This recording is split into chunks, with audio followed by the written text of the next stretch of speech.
C'est ce qu'on appelle la chronique d'un départ annoncé. Comme nous l'évoquions hier dans notre émission, Fabrice Domarcolino ne portera plus le maillot angevin la saison prochaine. En recherche de temps de jeu, l'ancien numéro 20 du SCO a signé un contrat de 2 ans avec le club de Laval, nouveau promu en Ligue 2. Alors, pourquoi parler de départ annoncé ?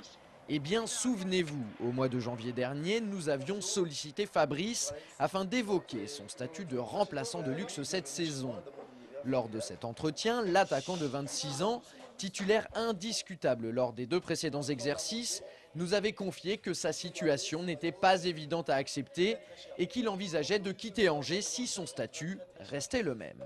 Si aujourd'hui j'ai des clubs en Ligue 2 avec un projet intéressant qui me propose d'être titulaire et Angers me propose d'être numéro 4 en Ligue 2, c'est vrai que ce serait un choix difficile pour moi, mais il faudra que je fasse quand même un choix aussi pour moi. J'ai 26 ans, il faut que je pense aussi à moi, à ma carrière.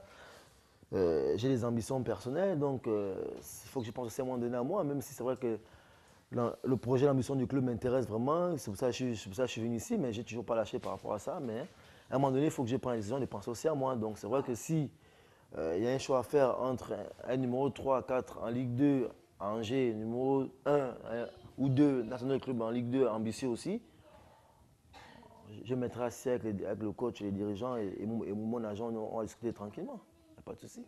Les envies de départ de Fabrice ne datent donc pas d'hier. Encore fallait-il qu'il parvienne à trouver un accord avec les dirigeants angevins, ce qui n'était pas gagné d'avance. On vous rappelle que Fabrice était lié au SCO jusqu'en juin 2010. Alors, comment se sont passées les modalités autour du départ de Do vers Laval? Réponse d'Olivier Piqueux, le manager général d'Angers SCO, que nous avons réussi à joindre lors de son voyage au Congo. On a libéré, il lui reste un an de contrat.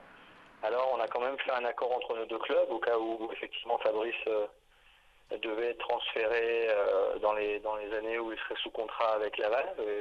Et le Stade Lavallois, le président de Laval a accepté cet accord. Donc voilà, ça nous paraissait cohérent de le laisser partir et continuer à vivre sa carrière, voilà, tout simplement. Concernant Fabrice, est-ce qu'il était mieux pour lui de continuer l'aventure comme ça en étant un joueur d'appoint qui pouvait nous apporter toute son expérience, son vécu, son professionnalisme, ou alors chercher un autre profil de joueur qui allait amener une nouvelle dynamique aussi avec une autre caractéristique. Et bon voilà, on a opté pour cette solution en sachant que pour Fabrice c'était important pour lui qu'il puisse aussi continuer à évoluer. Et voilà, on a cette capacité ici, en tout cas c'est ça. J'essaye avec le président de garder cette direction, c'est qu'il y a un accord avec nos joueurs.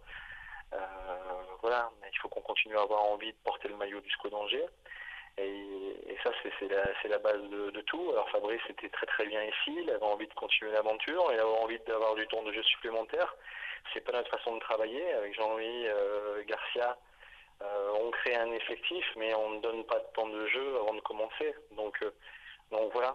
Oui, mais avec le départ de Fabrice qui vient s'ajouter à celui déjà entériné depuis bien longtemps de Paul Alouefolou, Angers a plus que jamais un dossier prioritaire à traiter, trouver 2 nouveaux attaquants en vue de la saison prochaine.